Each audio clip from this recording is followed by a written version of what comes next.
What does Kyler Murray need to improve upon? What do you think? I really thought he made huge strides towards the end of the year.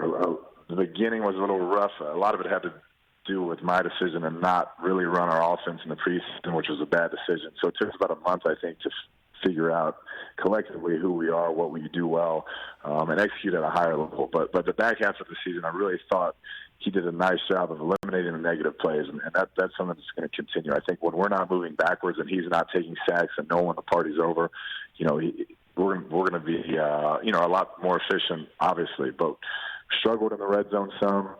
We all have to understand it tightens up down there, and then I think third down we can improve quite a bit as well. So let me walk through what you just said. So not running your offense in the preseason is something you regret? Is that what you just mentioned there? Yeah, I do. I think, we ran plays, but we didn't work. Our operation didn't work. Our tempo didn't work.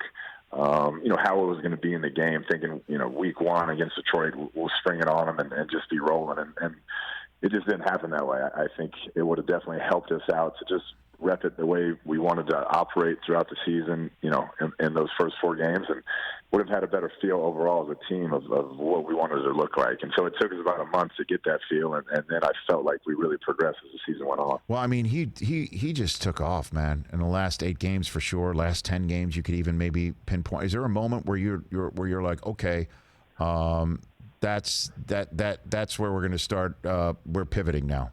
Is there a moment? There were a couple of times where the play wasn't there, and he was running around trying to make a play, and he threw it away.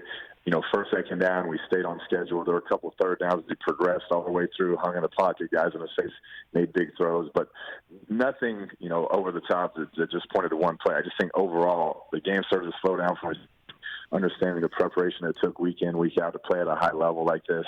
And, the progress just continued throughout the season. Well, I mean, one of the reasons why I ask is not only because you're head coach of the guy right now, and you spend so much time with him, and you're standing there, and your team and his fortunes are so tied together.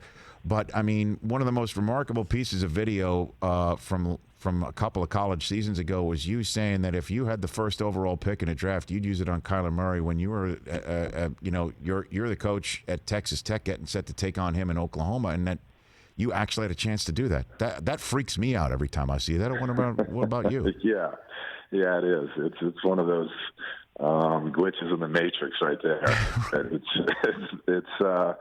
I mean, he was a guy that I had targeted from a young age that I'd never seen anything like him. Run around, even when he was like 5'2" as a sophomore in high school. I'd never seen any quarterback be able to move like that and throw like that, and the mechanics and the way he played in balance and the yards and the touchdowns. I mean, it was just phenomenal. And so to kind of go through it and watch him over the years and then end up being able to coach him at this level, it's been pretty special. Hey, you watched all the way to the end. Thanks for that. Watch more right here.